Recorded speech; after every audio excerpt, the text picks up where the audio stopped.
Welcome to the Rim Break Rodeo. We hope this video helps.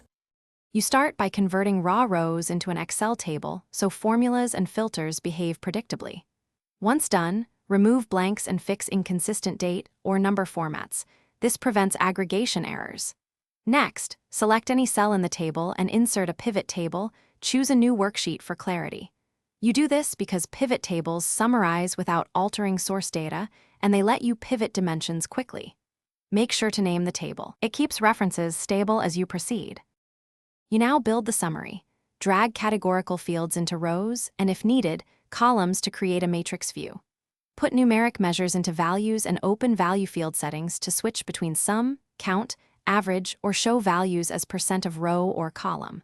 Once configured, group date fields by month or quarter and group numeric ranges for buckets. If a custom metric is required, add a calculated field so the pivot calculates it dynamically. These choices control both the how and the why. If you finish by applying number formats and conditional formatting to highlight trends, use concise labels so tables can be read at a glance. Once done, refresh the pivot table whenever source data changes. You can also set it to refresh on open. If values look off, first check the table source range, and for hidden blanks or text-formatted numbers, then verify any grouping or calculated fields. These are common causes of mismatch. If needed, clear filters and reapply selections to validate results. Thanks for watching. Consider subscribing if we helped you.